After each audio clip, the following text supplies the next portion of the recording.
Hi friends, ಎಲ್ಲರಿಗೂ ಸ್ವಾಗತ. ಇಂದಿನ ವಿಷಯ ಆಗಸ್ಟ್ ತಿಂಗಳ ಪಿಂಚಣಿ ಹಣ ಈಗಾಗಲೇ ಎಲ್ಲರ ಖಾತೆಗೆ ನಿನ್ನೆಯಿಂದ ಜಮಾ ಆಗಲು ಶುರುವಾಗಿದೆ.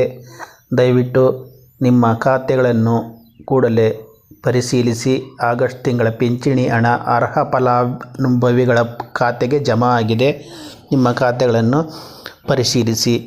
ಯಾರ್ಯಾರಿಗೆ 3 ತಿಂಗಳು 4 ತಿಂಗಳಿಂದ ಪಿಂಚಣಿ ಹಣ ಬಂದಿಲ್ವೋ ಕೂಡಲೇ ನಿಮ್ಮ ತಾಲೂಕು ಆಫೀಸಿನಲ್ಲಿರುವ ಪಿಂಚಣಿ ವಿಭಾಗಕ್ಕೆ ಭೇಟಿ ನೀಡಿ ನಿಮ್ಮ ಮತ್ತು VA ಅವರು ಏನು ಹೇಳ್ತಾರೋ ಅದನ್ನು ಡಾಕ್ಯುಮೆಂಟ್ಸನ್ನು ಒದಗಿಸಿಕೊಟ್ರೆ ನಿಮ್ಮ ಪಿಂಚಣಿಯು ಸಹ ರನ್ನಿಂಗ್ ಆಗುತ್ತೆ. ದಯವಿಟ್ಟು ನಿಮ್ಮ ತಾಲೂಕು ಆಫೀಸ್ಗಳಿಗೆ ಭೇಟಿ ನೀಡಿ ನಿಮ್ಮ ಪಿಂಚಣಿ ಹಣವನ್ನು ಮತ್ತೆ ಸಕ್ರಿಯವಾಗಿಸಿಕೊಳ್ಳಿ ಅಂತ ನಾವು ಈ ಮೂಲಕ ತಿಳಿಸುತ್ತಿದ್ದೇವೆ. ಮತ್ತು ನಮ್ಮ ಉಪಯುಕ್ತ ಮಾಹಿತಿಯನ್ನು ಮುಂದೆ ನೋಡಬೇಕಾದ್ರೆ ನೀವು ನಮ್ಮ ಚಾನಲನ್ನು ಸಬ್ಸ್ಕ್ರೈಬ್ ಮಾಡ್ಕೊಳ್ಳಿ ಅಂತ ನಾನು ಈ ಮೂಲಕ ಮನವಿ ಮಾಡ್ಕೊಳ್ತೇನೆ. ಲೈಕ್ ಮಾಡಿ, ಶೇರ್ ಮಾಡಿ ಅಂತ ಕೇಳ್ಕೊಳ್ತಾ ನಮ್ಮ ವಿಡಿಯೋವನ್ನು ಮುಕ್ತಾಯಗೊಳಿಸುತ್ತಿದ್ದೇನೆ. ನಮಸ್ಕಾರಗಳು. ಎಲ್ಲರಿಗೂ ಶುಭವಾಗಲಿ.